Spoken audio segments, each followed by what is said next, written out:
Hello，大家好，我是一路，欢迎来到我的频道。上一次我们讲到了灵龟被上文一行人斩首而举国同庆，在王国，上文一行人被称赞不断，这让上文想起来在卡尔米拉岛获胜的情景。但是事情依然没有完，显示着7的蓝色沙漏也没有消失，浪潮的倒计时时间依然固定在2天前，桑达菜鸟勇者和他的同伴们依然毫无踪迹。目前还是要提高警惕，灵龟这种传说级的魔物不是如此简单就能打赢的。目前这种情况实在让人匪夷所思，而且灵龟的封印是被不明身份的人解除的。仔细想一下，这一切都包含着危险信号。女王表示，保持警惕的同时，他会让7星勇者去灵龟封印之处进行调查。上文也觉得应该去灵龟背上去调查一下，也许会有什么有价值的情报。女王立即安排上文一行人骑着飞龙前往灵龟背上的蓬莱山国度。上文随着利西亚准备的四勇者传说中的灵龟故事，还有旧世纪灵龟旅行日记一路前行。正当不知道应该往哪里走的时候，利西亚按照灵龟日记上所记载的内容，为大家指明了应该走的路线。不久后，大家就看到了疑似入口的城门。放眼望去，中华式风格的大门、街道、皇宫与灵庙。继续前行，大家抵达这大门处，一股腐臭的味道扑面而来，熏得大家立刻捂住了自己的鼻子。一片废墟映入眼帘，到处都是腐烂的尸体，这些应该都是这个城镇的居民，也应该都是第一批遭受到灵龟使魔攻击的受害者。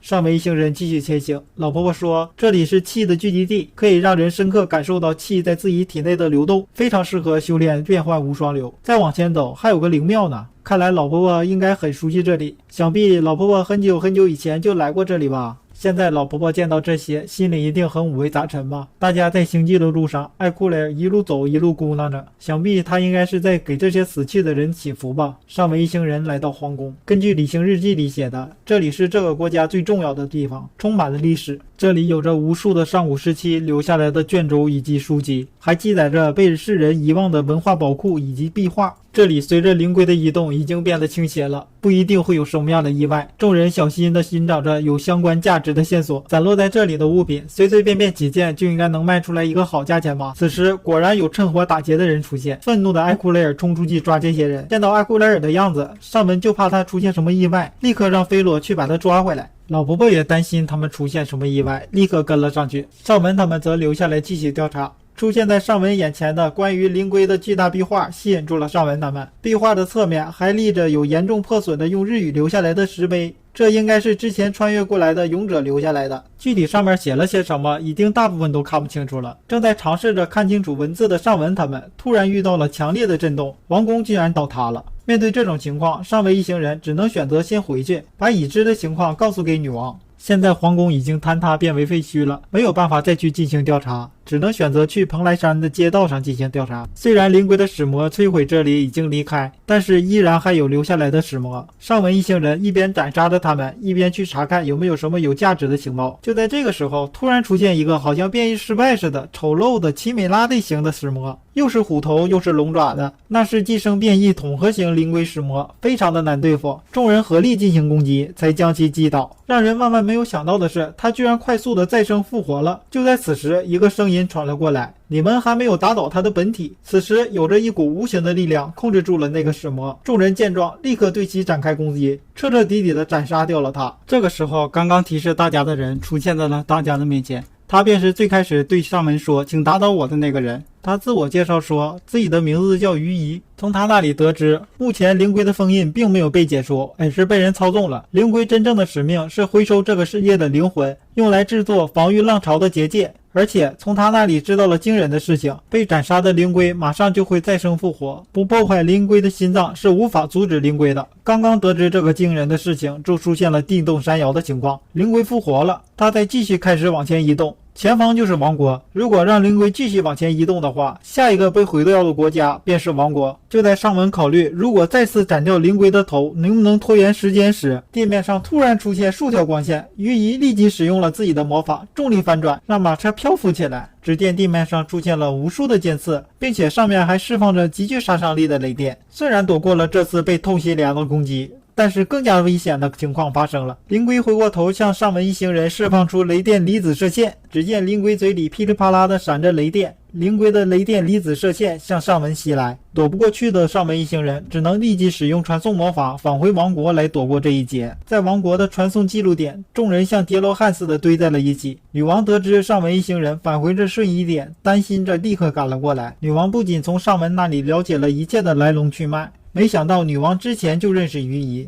面对复活的灵龟，联合军再次开启了会议。这次的会议不是阻止灵龟，而是依据于夷所说的方法消灭灵龟。先是斩掉灵龟的头，然后再去灵龟的身上寻找进入灵龟体内的方法，破坏灵龟的心脏。重新组建完毕的联合军再一次准备迎战灵龟，众人坐上马车前往灵龟所在之处。打头阵的依然是上文一行人。刚刚靠近灵龟，灵龟便用自己身上那些带着雷电的尖刺来欢迎上文一行人。看来灵龟这一次是直接锁定上文一行人进行攻击了。菲洛拉着马车各种躲闪，避开了所有的攻击。因为有了上一次斩杀的经验，这一次很快就来到了灵龟的身前。但是让人没有想到的是，灵龟这次首要攻击的目标并不是上文一行人，而是后方的支援部队。之前的攻击只是佯攻，好在支援部队里面的法师使用了集团式防御魔法，死伤并不是很严重，依然可以进行支援。借着这个机会，大家立刻对无法连续使用雷电离子射线的灵龟展开了攻击。虽然经过重重困难，但是还是成功的斩下了灵龟的头。就在上文一行人刚刚准备和后方支援部队会合时，灵龟居然没到2分钟就再生复原了。再生复原后的灵龟疯狂地冲向后方支援部队，上文立刻使用盾之监牢来困住灵龟，但是盾之监牢根本就困不住灵龟。上文的同伴们也不断地对灵龟进行着攻击，后方的法师部队也不断地使用高等级攻击魔法来攻击灵龟，但是这些对于这个再生能力异常强大的庞然大物毫无意义。陷入持久战的上文一行人根本就坚持不了多久。就在这时，一道心灵感应传来了，再坚持一会儿。这是菲洛女王菲托利亚对上文发出的心灵感应，她就在附近，马上就能过来帮忙了。好，那我再坚持一会儿，事后可别怪我。上文把自己的盾牌换成了愤怒之盾。这时拉夫塔利亚立刻喊道：上文大人，不能用那枚盾。此时上文第一次对拉夫塔利亚说出了混话：你给我闭嘴，闪一边去。听到这话的拉夫塔利亚不知道是受到了奴隶文的影响，还是被上文的话镇住了，不敢吭声的退到了一边。上文对拉夫塔利亚说：不用担心我只是借一下火焰而已。随着盾牌喷出的火焰让灵龟停了下来，但是就是借用这一下，上文的意识就开始被侵蚀，他的心智陷入了黑暗。一旁的菲洛已经开始进入了疯狂的状态，站在那里一动都不动的上文，他的盾牌的宝石开始变黑。大家立即询问拉夫塔利亚在上文身上到底发生了什么。老婆婆说，她感知到现在的上文盾牌里有着一股不祥的气息在流动。此时的上文已经陷入了愤怒的状态，灵龟的雷电离子射线再一次向上文袭了过来。上文用盾牌轻轻松松就挡住了这一攻击，而射线的余震却把上文的同伴们全都震飞了。拉夫塔利亚见到现在上文的样子，他想立刻跑去上文的身边换回上文的心智，但是却被于姨拦了下来。于姨开始念起分离咒语，随着分离咒语的结束，上文恢复了意识，跪倒在地上，菲洛也恢复了意识，趴在地上。于姨的手臂上缠绕着从上文那里分离出来的黑色火焰，于姨喊着黑龙焰，他把火焰抛向了灵龟，只见火焰包裹住灵龟，烧毁了灵龟的大半部分身子，但是灵龟那超级强大的再生能力又让他快速的恢复了。此时菲托利亚终于赶来帮忙了，不过这次的菲托利亚看起来比上一次见到他的时候大很多，而且他还坐在装甲车身上。他用装甲车不仅撞向灵龟，还炮轰灵龟，彻彻底底的和灵龟展开了肉搏。菲托利亚喊道：快上我的马车，负责封印灵龟的法师快上车，其他人回去疏散国民。等等，女王你也要跟着去啊。女王说道，即便自己遭遇不测，国家也有非常适合的继承人了。见到女王执意要跟着，上文也没有办法，只好妥协。众人登上菲托利亚的马车，前往灵龟的背上，寻找着进入灵龟内部的办法。由于菲托利亚正在和灵龟展开肉搏，灵龟的背上现在危机四伏，随时都有建筑物倒塌的可能。会反重力魔法的于姨嘱咐大家千万不要离开自己的视野范围。不知道如何才能进入灵龟内部的于姨只能凭着自己的直觉来寻找进入的办法。就在这个时候，女王的影部队出现在了大家面前，为大家指明了前往内部的方向。但是前去查看后，发现的是通往不同方向的数个洞穴。女王决定以此为据点，分成各个小组，分别去调查。上文拉夫塔利亚跟着于姨的直觉选择了调查的方向，往前探索时，尚文发现了龙克沙漏一样的东西。鱼姨说，因灵龟而死的人，他们的灵魂会变成沙子而储存在这里，以后作为制作防御结界的能量。顺着路继续往前探索，在道路的拐角处遇到了3个鬼鬼祟祟的人，他们自称是冒险者，是来到灵龟身上来寻找宝物的。尚文说这里很危险，让他们赶紧去据点。但是就在拉夫塔利亚与他们3个人擦肩而过的时候，发现他们身上有着幻影魔法。被拉夫塔利亚识破后，他们居然是浪潮对面世界的拉库尔他们。就在尚文质问灵龟事件和他们有没有什么关系的时候，一群灵龟的使魔出现在大家面前。就在尚文他们斩杀灵龟使魔时，拉库尔他们则逃之夭夭了。追寻拉库尔他们一行人未果的尚文返回到了据点。